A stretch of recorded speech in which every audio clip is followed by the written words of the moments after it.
Hola de nuevo, buenas tardes. Y vamos a empezar ahora con un panel que nos va a contar Jorge Jiménez de Belimo y Alfredo Lozano, que viene de Úrculo Ingenieros y es miembro de IDICI, y nos van a hablar sobre recomendaciones técnicas en el sector terciario, ¿vale? Esta charla está basada en un documento que se elaboró hace, un añito o así, que se ha publicado hace poco, sobre este tema, sobre recomendaciones técnicas en terciario. Os voy a dejar luego, cuando termine la charla, un enlace, un QR con la guía, para que la podáis echar un ojo y desarrollar un poquito más lo que se va a hablar aquí. Pues ya os dejo con ellos. Y estos son los temas de los que vamos a hablar. Os cedo ya. Muy bien. Bueno, empiezo yo. Yo venía a hablar de control, voy a hablar de filosofía, ¿eh? Lo fundamental de qué es lo que queremos hacer con el control. A mí siempre me ha gustado el control como un elemento transversal de las instalaciones, algo que nos ayuda a hacer cosas. El control hace cosas, pero el control pensado y organizado nos sirve para hacer mucho más. La primera parte voy a hablar de eficiencia, porque es parte del documento que hemos realizado. Entonces, el control, ¿para qué lo utilizamos? Hablando de la eficiencia, nos permite saber los consumos, el rendimiento de las máquinas, cuándo intervienen en el proceso, cómo intervienen en el proceso, cómo se ajustan según va evolucionando el edificio. El edificio no es un ser muerto, no se entrega al cliente y se dice, ahí tiene usted 5.000 metros cuadrados, apáñese. No, el edificio se va rellenando de personas y las personas van conformando y configurando cómo va a funcionar el edificio. Y el control es encargado de que eso funcione. Porque tú tienes, cuando ves el edificio, la idea general, tú tienes una nebulosa que está en el aire y tú intentas englobar que ese edificio se meta en esa nebulosa. Cuando ya el edificio se pone en funcionamiento, esa nebulosa baja a la tierra y hay movimientos. Los movimientos de funcionamiento, despido de gente, reconsideración de departamentos y todo eso, el control como medida transversal es la que va a hacer que la idea primigenia que teníamos con el control sirva para funcionar. Y funciona eficientemente porque la energía que tú estás metiendo es muy importante. Entonces, con el control te permite saber cuánto consume cada máquina, sabe cuánta gente puede existir en el edificio y se puede amoldar a las necesidades de funcionamiento.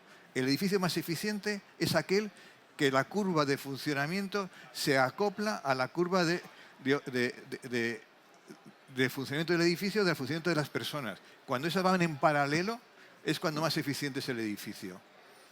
Cuanto no es así, que en edificios que se ponen en automático, existen picos de personas y el edificio sigue funcionando de forma homogénea. Eso no es un edificio eficiente porque hay disconfort o un consumo excesivo de energía. Entonces, yo he hablado ya un poco de filosofía. Jorge va a hablar de elementos de campo, elementos que nos van a ayudar a saber qué es lo que puede pasar o qué no puede pasar en un control. Y al final daré una especie de speech cortito de qué pasa con el edificio y la IA, qué elementos se pueden incorporar y cómo se puede abordar el edificio en el futuro para hacer más cosas. Bueno, Jorge. Gracias, Alfredo. ¿Se me oye? Sí. Vale. Buenas tardes a todos y gracias por estar aquí. Yo no tengo la cabeza de Alfredo y me he traído mi chuleta para que no se me olviden cosas. Estoy acostumbrado normalmente a hacer presentaciones siempre con transparencias y cosas de estas, y lo de hablar así a capela impone un poquito más, ¿vale? Entonces, como no quiero que se me olviden cosas, pues voy a intentar seguir un poco el guión de lo que tenemos. Y bueno, hablamos de recomendaciones técnicas y yo casi diría de las no recomendaciones. O sea, al final los que llevamos años, pues como Alfredo, como yo, hemos visto muchas cosas mal hechas en las instalaciones, ¿vale? Eso de ahí, de alguna manera, nos va a llevar a qué es lo que sí que debemos hacer en las instalaciones.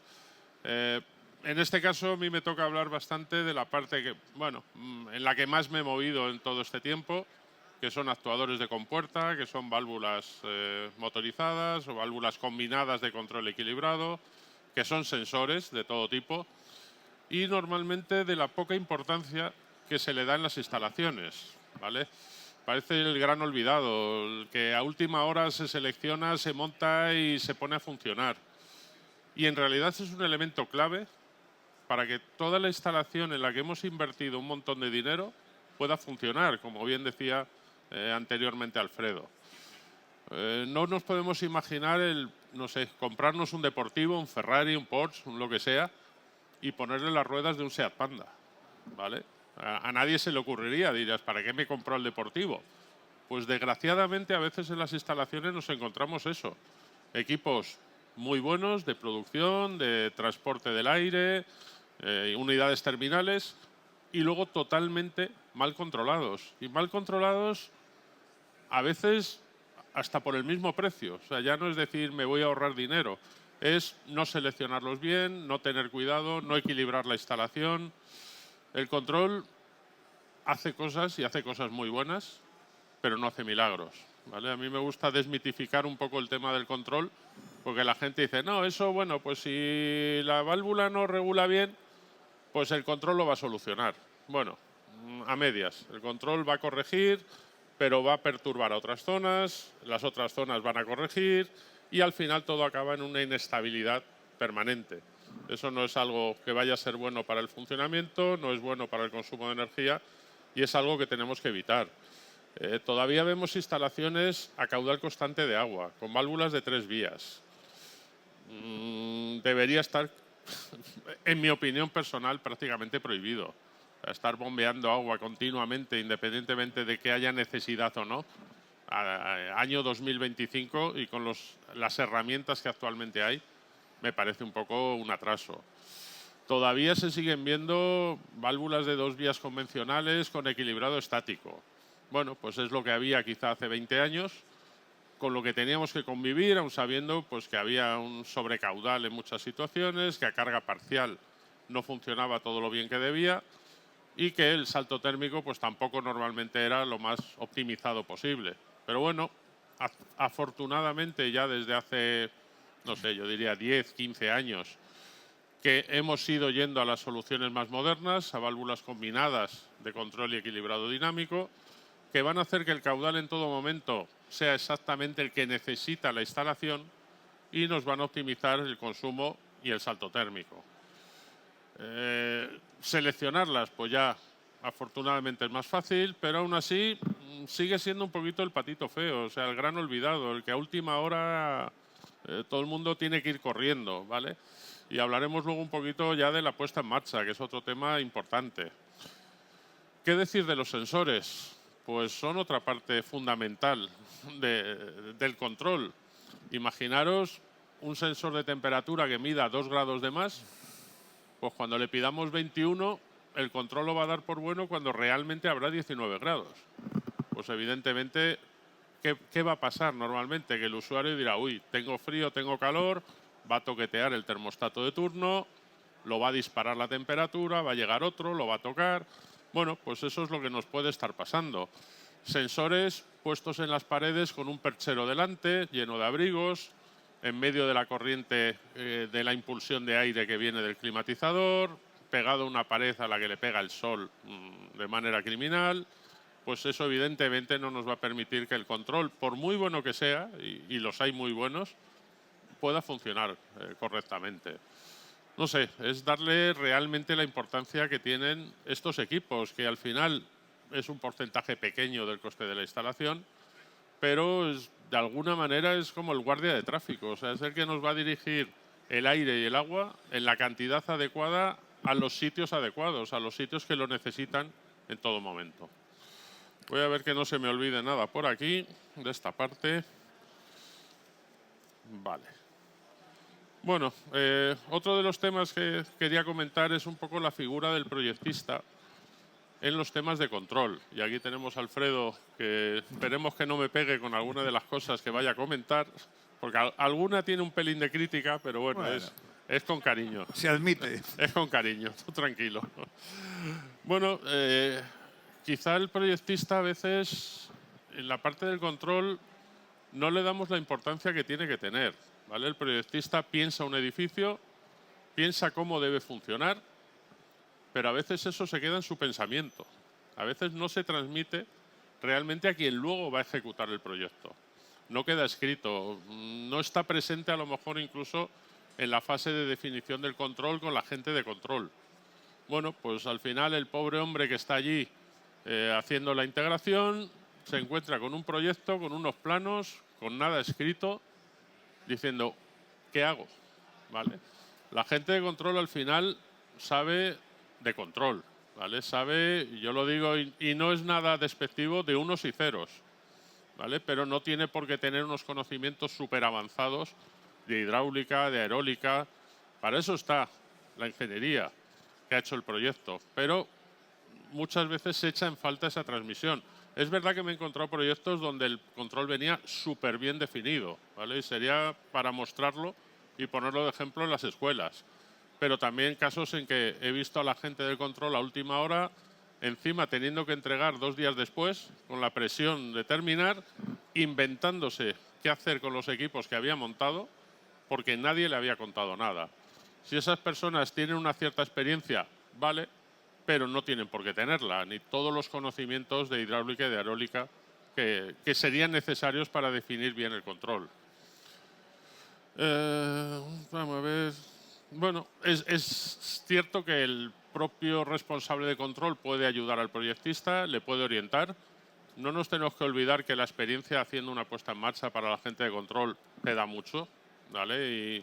Y sin a veces incluso saber tanto de otros temas, la experiencia te ayuda a saber cómo ajustar lazos de control, qué lazos de control pueden funcionar mejor, pero lo que no puede ser es que la gente de control se tenga que estudiar todos los planos y decidir por sí solo algo que ya está en la cabeza de nuestros amigos los proyectistas. Que no es una crítica y de hecho es un tema delicado, porque posiblemente si a Alfredo le digo, ¿y esto por qué pasa? Pues en muchos casos por el tema económico, ¿vale? Porque desgraciadamente en las fechas que estamos los proyectos no se pagan como se debiera y los recursos que puede dedicar un proyectista a un proyecto pues no son todos los que debería poder dedicar, ¿vale? Con lo cual, pues esa labor de definir todo el proceso de control, todos los puntos, bueno, pues a veces los puede hacer, a veces no, a veces los transmite, a veces no los transmite. Pero desde luego deberíamos cambiar un poco esa filosofía, darle al proyectista la importancia que tiene, no solo en el momento en que nos da el proyecto, sino durante todo el proceso de ejecución de la obra y durante esa puesta en marcha del control, que es el que va a hacer que el edificio funcione adecuadamente. Siguiente tema que os quería comentar, bueno, ver el control a veces lo vemos como un conjunto de pequeños controles. Pues la enfriadora lleva su control, el climatizador lleva su control, las unidades terminales llevan su control y además los fabricantes cada vez más, y yo creo que en bastante modo con buen criterio, están incorporando controles en los diferentes equipos. Pero no nos podemos quedar ahí. O sea, al final el control tiene que tratar el edificio como un todo, ¿vale? Tiene que haber un enlace, de alguna manera, entre todos esos controles de la instalación, ¿vale? No me vale producir agua fría, agua caliente, sin saber cuánta necesitan los consumidores. No me vale mandar aire, mandar agua con un climatizador, con una bomba, sin saber cuánto aire o cuánta agua necesitan esas unidades terminales. Pues desgraciadamente en muchas situaciones nos encontramos eso, controles individuales, islas, sin ninguna interconexión entre ellas. Entonces es muy importante tratar el edificio como un todo. Incluso la EPBD, que ya creo que todos conoceréis, la nueva directiva que el año que viene vamos a tener ya que cumplir sí o sí, ya nos está dando premio, por decirlo de alguna manera, dando mejor calificación a los edificios donde hay esa interrelación, donde la producción al final depende de lo que se necesita en cada momento, depende de la demanda. Al final tiene que ser un control basado en la demanda. No podemos hacer un control ciego, que desgraciadamente a veces lo hacemos, porque manejamos un ventilador con un sensor a una presión determinada sin saber cómo están las unidades terminales, cómo están las cajas de volumen variable, o manejamos una bomba también a un punto fijo de presión cuando a lo mejor las unidades terminales, los fan coils, los climatizadores están con muy poquita demanda de caudal y de esa manera estamos pues creando una energía por un lado, destruyéndola por otro y haciendo que el edificio no sea eficiente, ¿vale? Entonces esa interrelación es fundamental, tratar el edificio como un todo, porque todo al final está relacionado entre sí. Bueno, para que esto pueda ocurrir, y ya con esto termino un poco mi intervención y le doy otra vez paso a Alfredo, hablar de los protocolos de comunicación, ¿vale? Bueno, yo empecé en esto hace unos poquitos años, ¿vale? Tanto como 3 docenas aproximadamente, y de aquellas los protocolos de control eran propietarios, eran cerrados. Cada marca de control tenía su protocolo y entre protocolos no había manera de que se pudiesen comunicar entre sí. Bueno, esto por una parte además esclavizaba al cliente porque ya no podía poner otros elementos, porque cada vez que tuviese que hacer una ampliación o un mantenimiento tenía que pagar lo que le pidiesen. Pero lo principal de todo, quitaba la interoperabilidad entre diferentes elementos que tuviesen diferentes protocolos. Ya recientemente estamos viendo cómo esos protocolos propietarios van desapareciendo o se van utilizando en menor medida o en pequeños buses de comunicación, y cada vez más se están imponiendo buses que al principio parecía todo que iba a ser el Longworks, el que iba a ser un poco el cabecera, el protocolo más utilizado. Después se vio que no, pues por los temas famosos de los royalties y todo esto. Y ahora ya pues son Modbus, BACnet, KNX y algún otro. Esto ya son más abiertos, son, llamémosle, universales, donde cualquiera lo puede utilizar, donde hay unas normas, bueno, más especialmente BACnet, KNX, Modbus es un poquito más libre, donde los equipos van a poder interoperar entre ellos sin ningún problema, e incluso ya el hecho de tener estos protocolos ha hecho que se desarrollen pasarelas que al final no dejan de ser otra cosa que intérpretes de buses de comunicación. Al final un bus no deja de ser una serie de unos y ceros, muchos más de los que nos imaginemos en la cabeza, seguramente debidamente estructurados, con lo cual es simplemente ordenarlos y cada protocolo los ordena a su manera. Cuanto haya alguien que convierta ese orden, esa estructura de un protocolo a otro, ya podemos tener elementos comunicando en Modbus, elementos comunicando BACnet y pasarelas que haga que todos ellos al final puedan comunicar entre sí. Entonces, bueno, enhorabuena en ese sentido a la apertura de protocolos, a lo que hace que, pues eso, que igual que nos gustaría tener un Esperanto, como hubo el intento hace años de un idioma único, y no que cada uno hablemos una cosa, tengamos que estar estudiando lenguajes, utilizando traductores y de todo, el poder tener las cosas lo más universal posible, ¿vale? Y en ese sentido creo que se ha dado un paso muy importante y lo estamos consiguiendo, y conseguir que los edificios mezclen protocolos, el que la bomba de calor pueda llevar su Modbus, la enfriadora pueda estar en BACnet, el climatizador pueda estar en otro de los dos o incluso KNX, y al final el BMS pueda recoger toda esa información, tratar toda esa información y gobernar el funcionamiento del edificio. Y por mi parte, poco más. Bueno, le voy a dejar que si no, muy no bien. le dejo hablar a Alfredo. Bueno, ya que me ha dejado entrar en una parte de mi negocio, aunque yo ahora pertenezco a una empresa, durante muchos años he tenido mi propia empresa, el tema del control también como elemento que da respuesta al cliente. El cliente, cuando al principio hablamos con él, nos dice cómo quiere funcionar su edificio. Nos hace un programa de funcionamiento, de espacios, de despachos, de salas de reuniones, a qué hora quiere funcionar, va a funcionar por el día, por la noche, a qué se va a dedicar, va a ser una oficina, producción. Pero una cosa también fundamental es que nos limita el costo.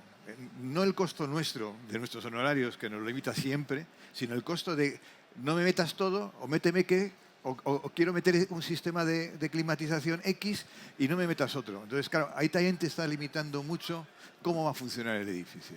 Y nosotros como proyectistas tenemos que aunar sus necesidades, sus inquietudes, su presupuesto, para que aquello tenga una realidad en X tiempo, en 5, 8, 10 meses, y aquello pueda funcionar dentro de unos parámetros adecuados. Yo el control lo veo no solamente como una parte de la climatización. La parte de la climatización es importante, porque además es de lo que más consume en el edificio. Pero para mí el control es algo que va unido a más cosas, a la iluminación, al control de accesos, a cómo funcionan cada una de las estancias del edificio dependiendo de la actividad que se está desarrollando. Y eso ya implica, como bien decía Jorge, más sensores. Cuanto más sensores, más información estás teniendo para poder hacer que el edificio funcione mejor. Y cuando digo mejor, no es que te dé la temperatura, sino que sea eficiente, que la energía que metamos sea la que realmente necesitamos. No demos más energía que la necesitamos. Ya empiezan a haber sistemas de recogida de datos, de directivos, que ya desde cuando salen de casa les está mandando una señal a su puesto de trabajo para que cuando lleguen se ponga el aire acondicionado y no esté funcionando el aire acondicionado durante todo el día, sino cuando él llegue y que pueda solamente consumir lo que él va a utilizar. Igual que eso, más elementos de empleados que ya hacen el día antes de salir qué es lo que quieren comer y entonces ya el restaurante o la cafetería que tienen ya están preparando para que se tire lo menos de comida posible o que hagan reservas, como ya existía hace tiempo, de mesas calientes. Tú haces una reserva, con lo cual tu mesa, tu sitio de trabajo está preparado para ti y no tiene por qué estar funcionando si no está utilizado. Entonces, cuando decía antes el control como elemento de eficiencia es eso, que te está aunando las necesidades de funcionamiento del edificio a las energías que tú estás metiendo en el edificio. Si ya además haces que el edificio sea eficiente en cuanto a no haya pérdidas y en cuanto al control de humedad y el control de temperatura, pues estás consiguiendo valores óptimos de funcionamiento. ¿Qué es lo que tú quieres? Que tu edificio funcione bien para lo que tú quieres. No que no consuma. Tendrá que consumir la energía que haga falta para que pueda tener un funcionamiento adecuado para la actividad que está desarrollando. Pero que sea no más ni menos. Si es menos, tienes disconfort. Si es más, estás tirando el dinero. Entonces, ¿qué es lo que pasa ahora ya? Que va a ser la segunda parte que quería hablar yo. ¿Qué es lo que pasa cuando tú ya entregas tu edificio, el cliente está contento, mete a los trabajadores, les ponen a funcionar, bla, bla, bla, y llega un año y empieza a llamarte, oye, que es que esto no funciona, pero ¿has llevado un mantenimiento? ¿Has hecho el correctivo de funcionamiento? Porque cuando yo te hice la matriz de funcionamiento era para 300 personas y he pasado por aquí y tienes 350 personas. ¿Has ajustado cosas? Hay que hacer ajustes. Y nosotros en Úrculo lo vemos como una especie de 3 saltos. Es a los 2 años, a los 5 años y a los 8 años. A esos 3 saltos hay que hacer los correctivos, que es ajustar el edificio al nuevo funcionamiento del edificio, hacer auditorías, que hasta ahora no se hacen. Es muy raro que un cliente, y nosotros trabajamos con clientes de toda la vida, que nos pida hacer una auditoría de sus instalaciones al cabo de X tiempo. Sí que nos pide que se lleve mantenimiento, que se rompa la máquina, pero de control es muy raro. Y creemos que es donde puede encontrar mejores resultados de funcionamiento. Con la misma máquina, con el mismo sistema, si ajustas el control y ajustas a las necesidades, va a funcionar mucho mejor el edificio. Menos pérdidas, se va a ajustar el euro que el propietario mete en el edificio, es euro de producción real. No va a tener pérdidas. Y eso lo enlazo con la última parte de mi charla. Las preguntas las admito ahora. Me las decís, que no sean difíciles, por favor, que somos jovencitos y estamos todavía temerosos. Y es la IA. La IA está entrando de una forma tangencial en los edificios y en nuestras vidas. De una forma, sin quererlo, cada vez está más presente en el día a día nuestro. Cada vez consultamos más qué es lo que pasaría, búscame una cosa, búscame otra cosa, qué opinas, corrígeme un texto, compleméntame un texto, saca información, un montón de cosas. Y una de las cosas fundamentales es aplicar la IA al control. ¿Por qué? Porque te puede hacer elementos predictivos sobre tu edificio.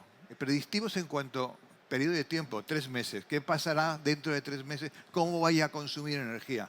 Elementos a más largo plazo. Yo quiero hacer una reestructuración de mi edificio, quiero cambiar 3 departamentos porque no me funcionan, quiero meter una zona de producción. ¿Qué pasaría si? La IA te da respuesta a eso. Y tú puedes empezar a hacer con tu control, porque tú tienes metido en ese programa, en ese algoritmo, tu control, tus máquinas, te va a decir, ojo, cuidado porque te va a faltar no sé qué, ojo, cuidado porque esto va a funcionar mal, o a lo mejor te interesa lo que tú pensabas que en el departamento X, que tienes 15 personas, a lo mejor hay que sacar de ahí y meterlas en otro departamento. La IA ya nos está dando respuesta a eso.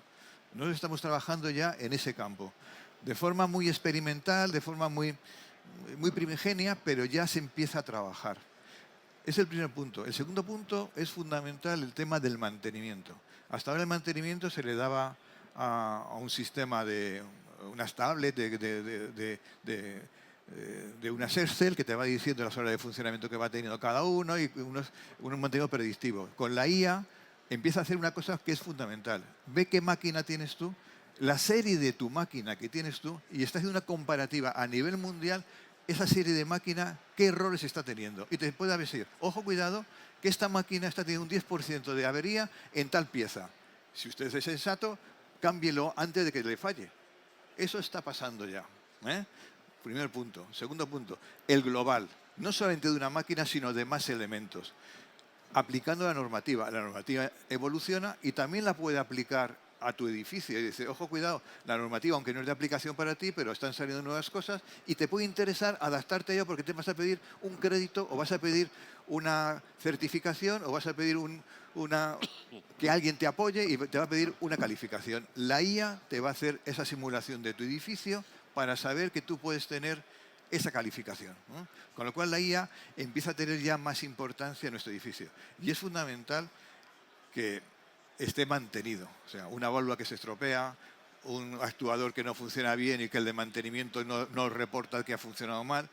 Ahí empezó a tener... Las pequeñas cositas son las que hacen que algo grande deje de funcionar.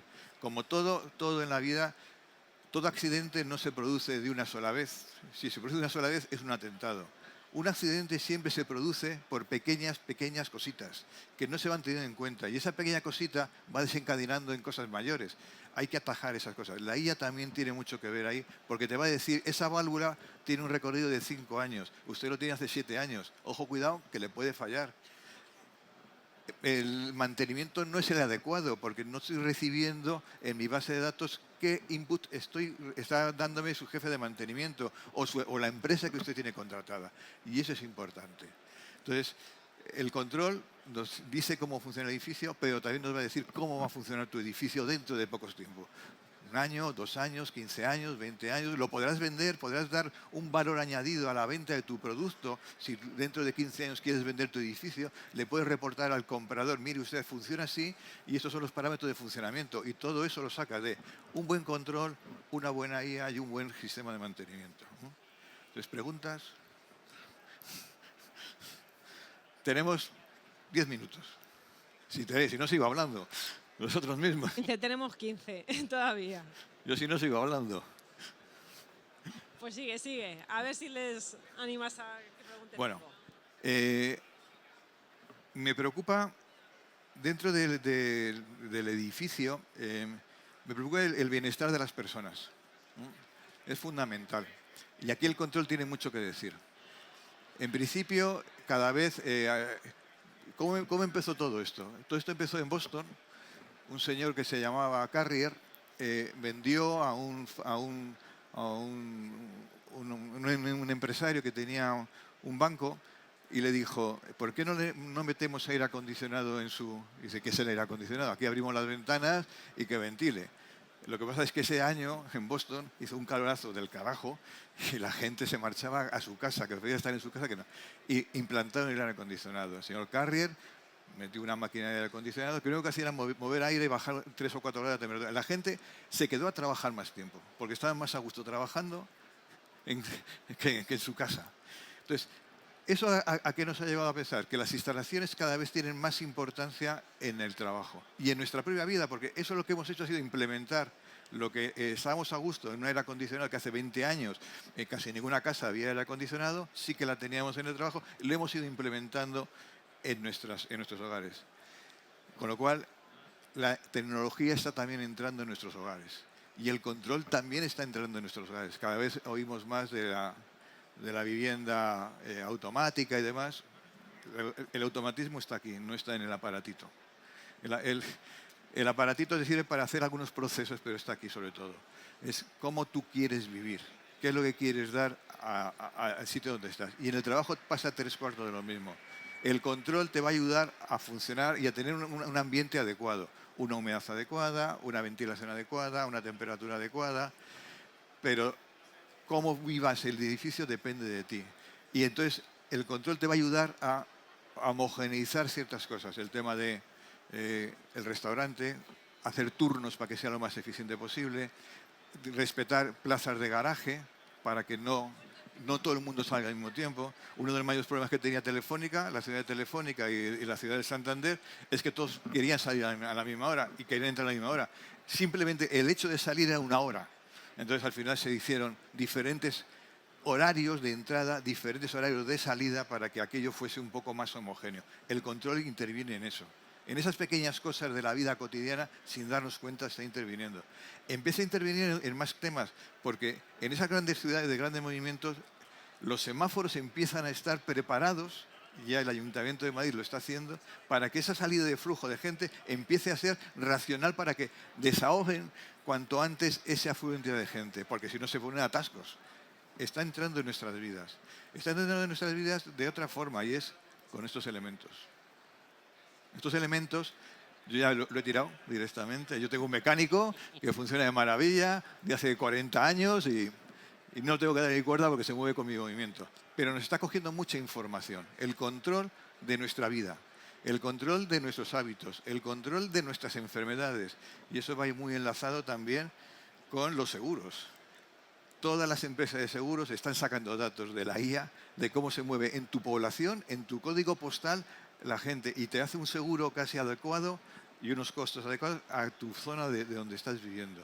Todo eso es de la IA y del control. El control, por eso digo que no solamente es ya una cosa de aire acondicionado, sino que es que está llevando a nuestra vida completa, a todas nuestras acciones completas.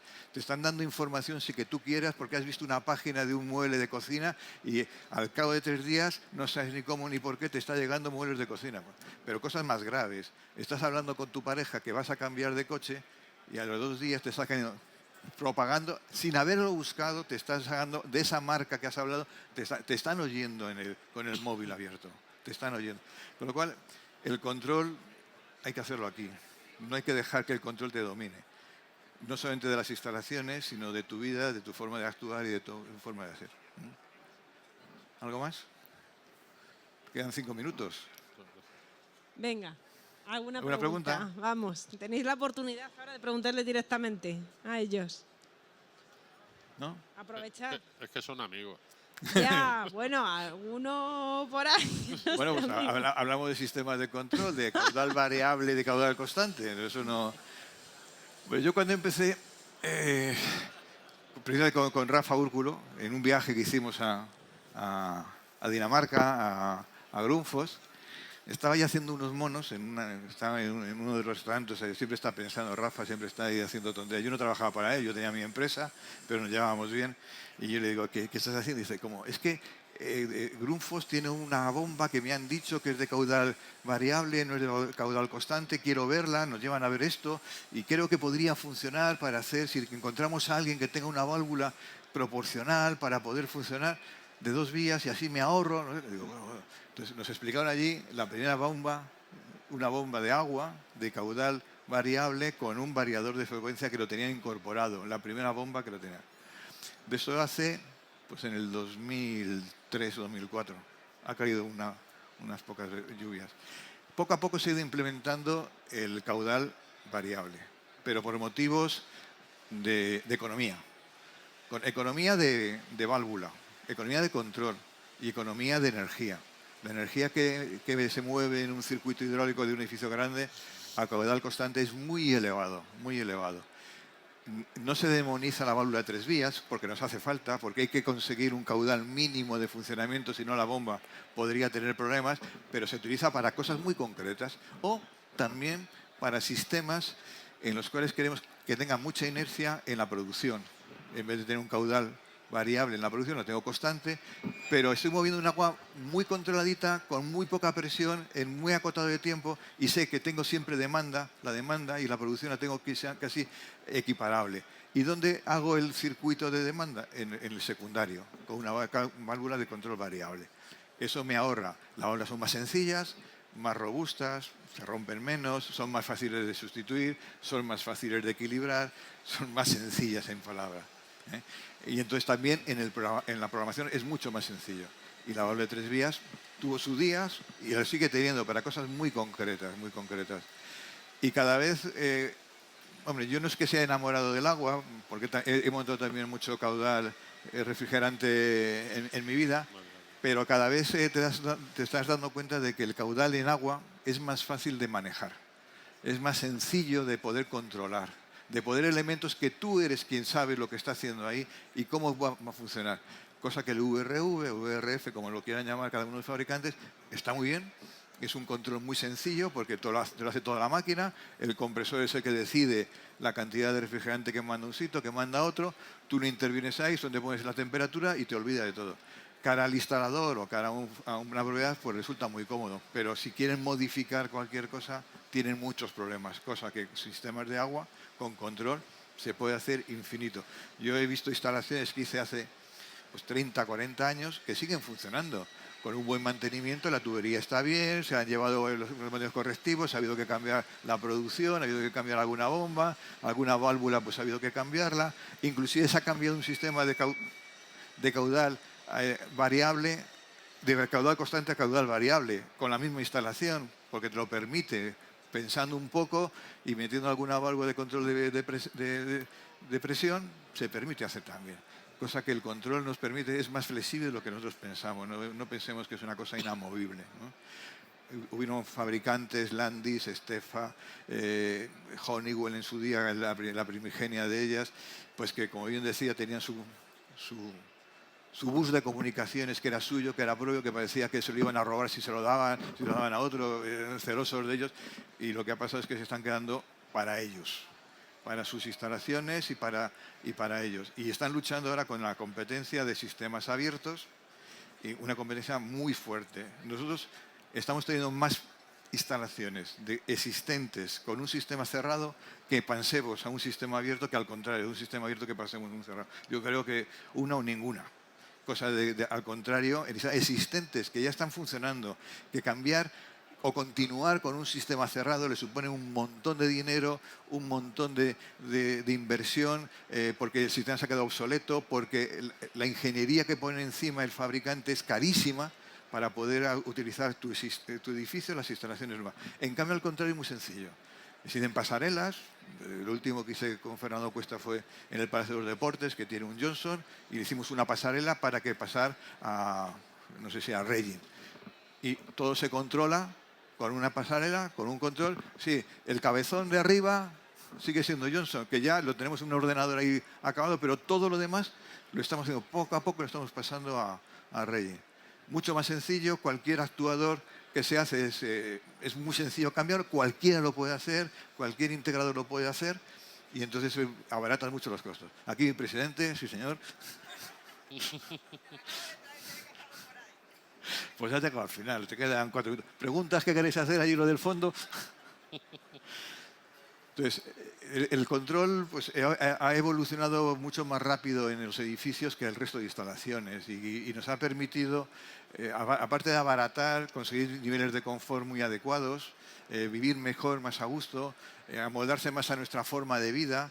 Ya no todos entramos a la misma hora, no todos comemos a la misma hora, no todos comemos lo mismo, no todos hacemos... No, se va moldando también a la forma de vivir dentro del edificio y lo que el cliente demanda de nosotros, que estemos a gusto. Cuanto más a gusto estemos, mejor rendimos. No es dedicar horas, sino las horas que se dediquen es que sean de calidad y que sean buenas, que sean eficientes, que rindas lo que necesites. De nada sirve que estés 10 horas ahí, que tenés con dolor de cabeza y al día siguiente te supongo un esfuerzo ir allí. Estate 7, 8 horas, las que correspondan tranquilamente, pero eficientes, ¿eh? Y el control te ayuda a eso. Bueno, Sara. Muchísimas gracias a los dos. No sé si hay alguna pregunta de los que acaban de llegar también ahora. Bueno, ¿alguna cuestión, alguna pregunta, algún comentario? Yo mismo sí comentaría sobre Alfredo. Estoy muy de acuerdo en casi todo lo que ha dicho. Casi todo, madre mía. Un detallito nada más. Hablas de las válvulas de 3 vías para mantener caudal mínimo. Sí. Es la opción más segura, evidentemente. No es la más óptima, porque muchas veces tienes caudal suficiente circulando en otros terminales. Entiendo tu postura, pero creo que a día de hoy, con todo lo que el control puede hacer, y volviendo a lo de distribuir o producir de manera relacionada, tenemos que ver realmente qué demanda hay para ver si de verdad me interesa bypassear agua, porque al final una válvula de 3 vías va a estar bypasseando agua, devolviéndola a la temperatura de producción, bajándome el salto térmico. Bueno, pero entonces, evalúas beneficios. Sí. Y eso en ingeniería lo evaluamos. Preferiríamos que aunque gastemos un pelín más, muy poquito más, tengamos siempre la seguridad de que tenemos un remanente de energía estable como inercia. Sí, no, a nivel de inercia vale. Claro. A nivel de asegurar el caudal se puede hacer maneras más chulas. Bueno. Pero bueno, era un simple comentario. Además, si no, no hace más que hablar Alfredo, no me deja hablar. Entonces tengo que hacer alguna puntualización. Gracias, Alfredo. Nada. Y nada, gracias, Sara. Paré más o menos los dos. Bueno, gracias Bueno. a todos por asistir y cualquier pregunta Exacto. la podéis hacer ahora o en el futuro, cuando lo podáis necesitar. Muchas gracias. Exacto. Muchas Muy gracias a bien. todos por participar. Gracias. Gracias. Muy bien.